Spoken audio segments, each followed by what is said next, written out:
Latinos and Hispanics are the future of American voting. On November 3rd, more Latinos will be eligible to vote on Election Day than ever before. You heard the number, 32 million. With the help of Get Out the Vote rallies such as those in Florida and Arizona, more than 800,000 of us become eligible to vote every year. By 2025, that number will swell to 1 million. Each person with their own story, their own opinion, their own vote. I'm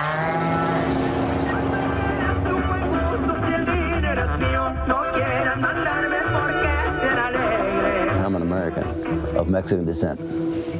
Proud of my race, proud of my heritage, my ethnicity, and I'm proud of what my family has done. Renato Ramirez is living his American dream in Texas, running the ranch his parents bought in 1940, the year he was born. And they were able to buy this 4,000-acre ranch and make it a success and get us educated. Ramirez is one of 32 million Latinos eligible to vote in the upcoming election, the largest non-white electorate. Most of us have the same common goal. We all want to educate our children. We all want them to have a good economic life. He's not alone. 80% of Hispanic voters say the economy is their top priority in the 2020 election, followed closely by health care. There's a lot of issues that are affecting us right now. We're living under a pandemic, so unemployment is one of them, Medicaid. The economy and worker rights is a very important issue. Healthcare, immigration. Access to affordable healthcare.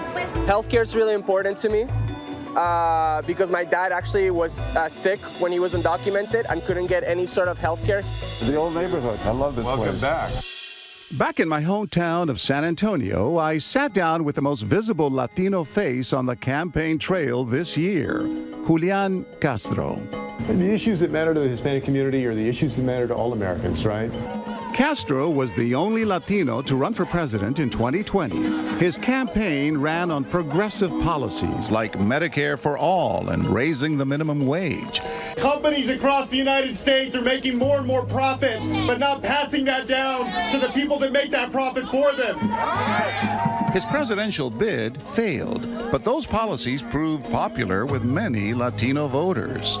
Se vive, se siente, Bernie es presidente. Progressive Latino voters helped Bernie Sanders win Nevada, Colorado, and California. And with 40% support, they kept him in the race in Texas. By the next presidential election, the number of Latinos in Texas is expected to surpass the white population. Do you think Texas is a swing state now? Yeah, we are a swing state. The last 10 to 12 polls showed the presidential race here basically tied. Yeah. And if we can win here, then it's game over for the Republicans. And the Latino vote is going to play a huge role. Nationwide, Biden is outpacing President Trump by more than 30 points among registered Latino voters. ABC Election Night 2016. They were really hoping that the Latino vote would come out in both Arizona and Colorado. But in 2016, less than half of registered Latino voters showed up at the polls. 2016 has taught us very painfully that elections matter. This year, there's a focused effort to mobilize Latino voters. Celebrities making a push to get out the vote, endorsing candidates. I'm here representing women and moms and Latinos. Appearing at conventions and hitting the campaign trail for both candidates. That makes Donald Trump our head coach. And when you're winning Super Bowls, you don't fire the coach. Turnout among Latino voters is expected to increase by 15% in the upcoming election. Who will you be voting for in November? I already voted. I voted for Mr. Trump. Why Trump? The economy. Bottom line. Today, Renato Ramirez's wealth extends into the millions. And for that reason, he says, a vote for Trump isn't personal, it's just smart business. But you've done so well for yourself. You've been very successful. What do you tell other Americans, other Latinos, who don't have those investments? I don't know what to tell them. I just don't know. I mean, it's develop commitment, develop a discipline, work hard, and you know, that's basically how I did it. You know. What about what Trump has said about immigrants, Mexican immigrants? They're bringing drugs, they're bringing crime, they're rapists, and some, I assume, are good people. The thing is, he's not a politician. Those are kind of stupid remarks that he has made. Ramirez is among the nearly 30% of Latino voters who support President Trump.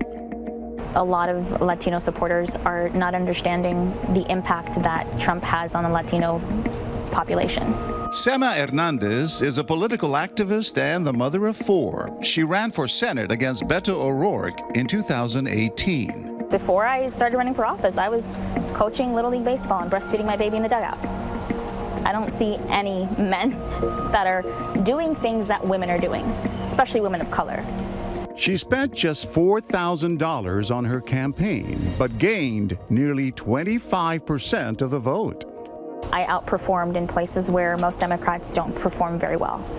She credits her success to appealing to Latinos as Americans. That proved a winning strategy for President George W. Bush in 2004. I'm proud to call Latinos Americans, and I'm proud to be your president. God bless and welcome to life. He made Latinos feel like they had a seat at the table. This year, it's Latino voters in Florida, Arizona, and Texas that experts say could decide the election. Latinos need to understand that our voices matter, that if we want respect, if we want to be part of this country, we must vote. Hi everyone, George Stephanopoulos here. Thanks for checking out the ABC News YouTube channel. If you'd like to get more videos, show highlights, and watch live event coverage, click on the right over here to subscribe to our channel, and don't forget to download the ABC News app for breaking news alerts. Thanks for watching.